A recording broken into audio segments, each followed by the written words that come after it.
Greetings, yoga friends. Derek here with Denver Yoga Underground.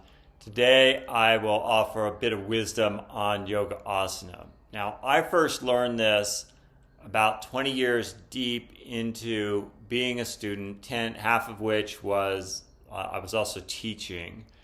And when I learned this perspective, it dramatically shifted the way in which I personally practiced, as well as my capacity as a teacher was magnified many times fold.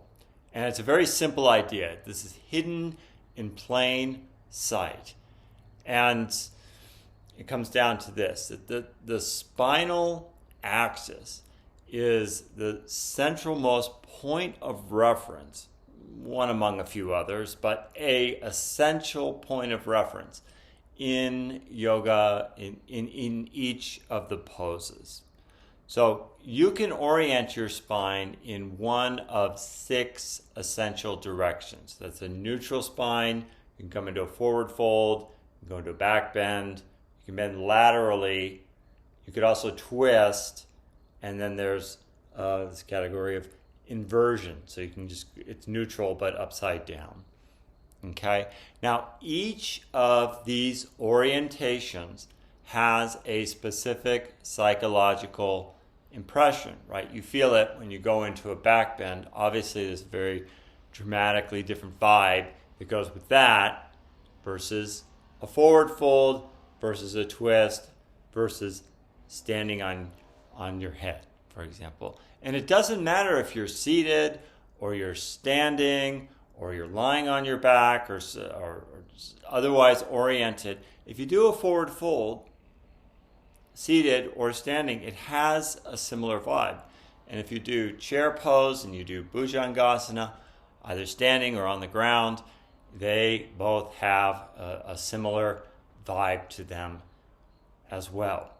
So the analogy I like to use is that of a stick shift. So your spinal axis is something like a stick shift, and you can be in first gear, a manual stick shift, or second gear, or third gear, or fourth, or up to 5th gear, and some of these fancy sports cars go up to 6th, right? And not to mention reverse, right?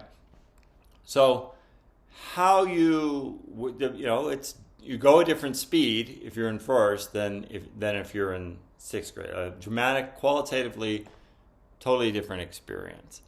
And now this is a note on sequencing.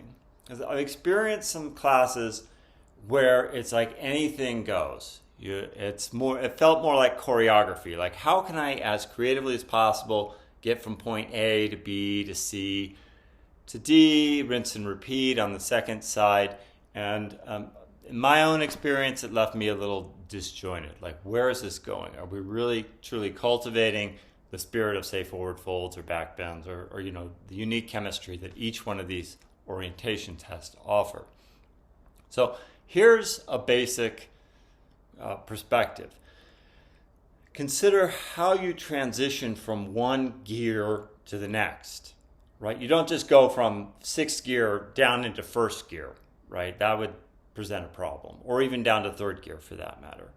That we slowly titrate our way, often through a neutral position and sometimes forward folds, to gain access to another category of pose. It's like neutral spine could be at the center of the hub, and we come in from this spoke of forward folds, hit the neutral tone, and then move into twists or somewhere like that. But the basic idea, the scope of this video could say, just skillfully consider how you segue or transition from one category to the next and be deliberate about it.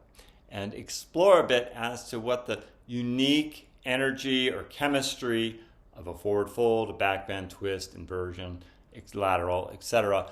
are present or provide for themselves, or ask your teacher. Peace, my yoga friends. Wish you blessings on the path. Hari Om Tat Sat. Until next time, thank you once again, my liking, subscribing, commenting friends. All is well. Peace.